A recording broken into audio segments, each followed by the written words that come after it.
It's 2:13 a.m. A glow from your phone lights up the room. You open a message. No profile picture, no name, just a question. "Are you still awake?" You reply. The typing bubble appears. It feels human. The rhythm, the pauses, the way it uses your name. But here's the truth you don't know. There's no one on the other end. No late-night stranger, no friend, just a line of code on a server farm in another country, designed to keep you talking. Long enough to sell you something, sway your opinion, or quietly record every word you type. This isn't paranoia. This is the internet in 2025. An internet where half the traffic isn't even human. An internet quietly replaced by an artificial copy. And if the dead internet theory is right, the web you think you know, the one you're on right now, died years ago. It started in a forgotten corner of the web, a place most people will never stumble across, a forum called Agora Road's Macintosh Cafe. It doesn't look like much. Black text on a static white page. Thread titles that read like diary entries written by people who've been online long enough to remember when MySpace was cutting edge. But in late-night threads, anonymous users began comparing notes. Strange patterns they'd noticed. Odd changes in how the internet felt. They weren't talking about slower load times or bad Wi-Fi. They were talking about something deeper. A creeping sameness. A hollow echo. Like the entire internet had been copied. One user laid it out. Sometime around 2016, the real internet died. Not in a single moment. No headlines, no warning. Instead, the death came quietly. Hidden beneath algorithm updates, platform redesigns, and user experience improvements. And piece by piece, the old internet was replaced by something else entirely. A simulation. Every major platform working from the same playbook. Algorithms dictating not just what we see, but how we think. Popular opinions rising out of nowhere, dominating feeds overnight.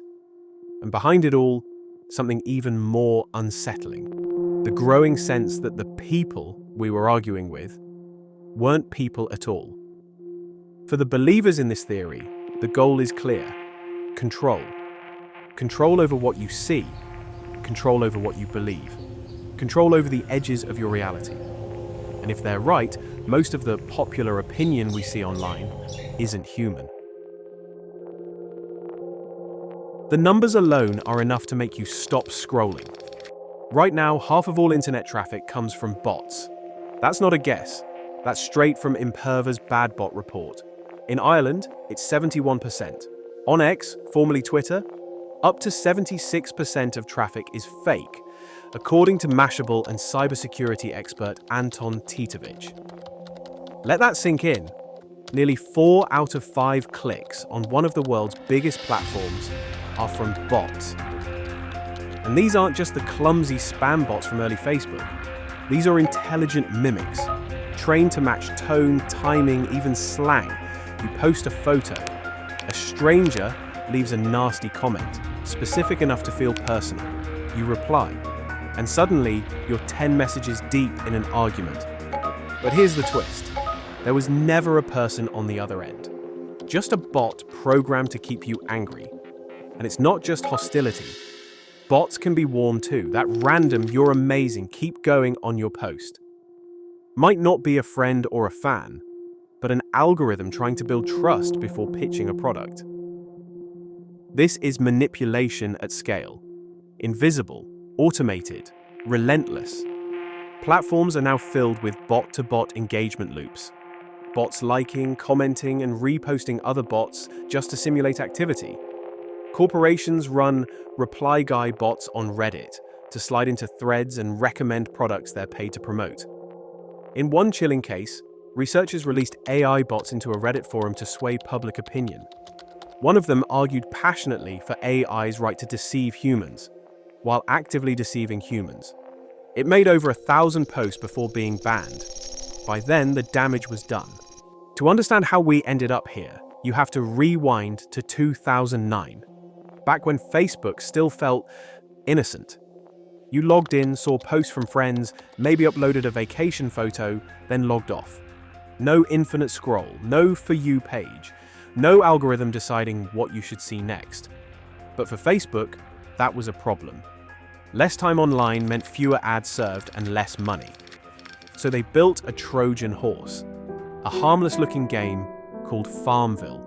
Click the cow, water the plants, come back in 4 hours, or your crops die. That wasn't gameplay, that was behavioral conditioning.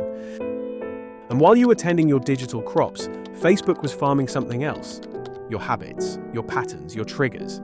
They called it engagement. But really, it was the first brick in the walled garden. A closed digital ecosystem designed to trap your attention. And the most addictive ingredient they discovered? Not joy, not connection, anger. Ragebait keeps you scrolling, keeps you commenting, keeps you locked in arguments you'll never win. Every platform followed.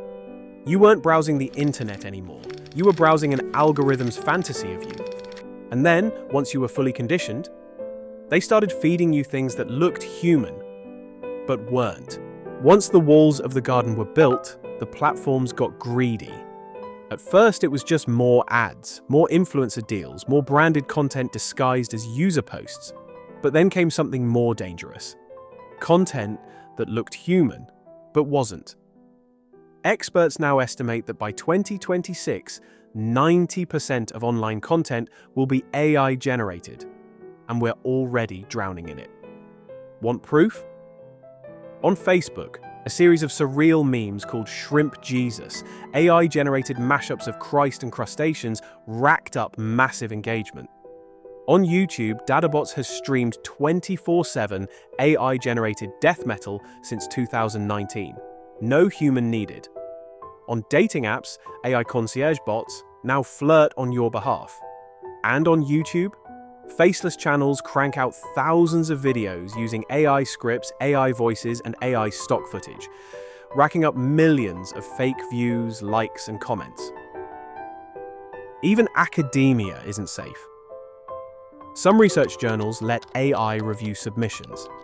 And researchers, they've learned to cheat, embedding hidden instructions to trick the AI into approving their work. Artificial intelligence isn't just flooding the internet. It's drowning the human element. And the scariest part? You can't tell the difference anymore. That's not a glitch. That's the point. Because when everything is fake, authenticity becomes a commodity. And in a dead internet, authenticity is just another thing they can sell back to you. You post a video, it flops, then boom, 200 likes. Your phone won't stop buzzing. You think, I'm going viral. But here's the truth. Half of those people don't exist. They're bots, part of an illusion economy worth billions. Bots don't need salaries. They don't unionize. They never sleep. They're the perfect workers, inflating engagement numbers while silently juicing ad revenue. According to Fortune, bots generate fake page views, clicks, and conversions, corrupting every major analytic marketers rely on. Cybersecurity firms estimate ad fraud from bots causes hundreds of billions in losses globally. And here's the sick genius of it all. A bot likes your post. The algorithm flags it as trending. You get boosted, real users join, more ads are served, platform wins. But you just got tricked into feeling seen.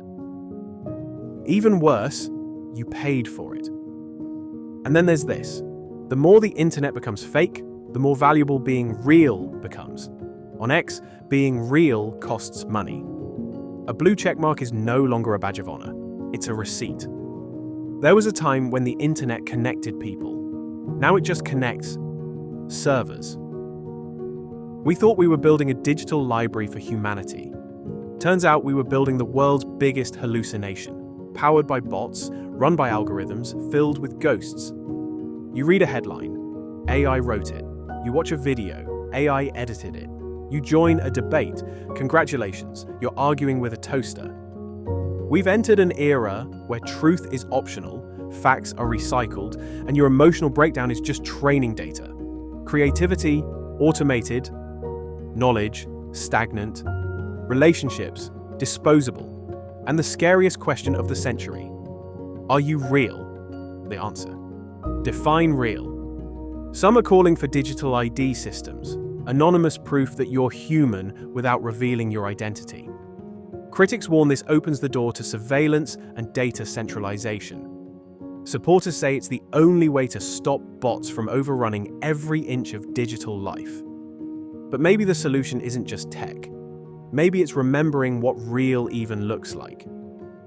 So let me say this, to the next generation who will never know what it was like to surf the internet before it became a digital theme park haunted by synthetic ghosts. I'm sorry.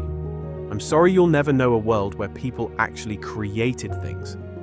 Because the internet may not have died with a bang, but it sure as hell is decomposing in front of our eyes. And we're all just here, posting selfies at the funeral.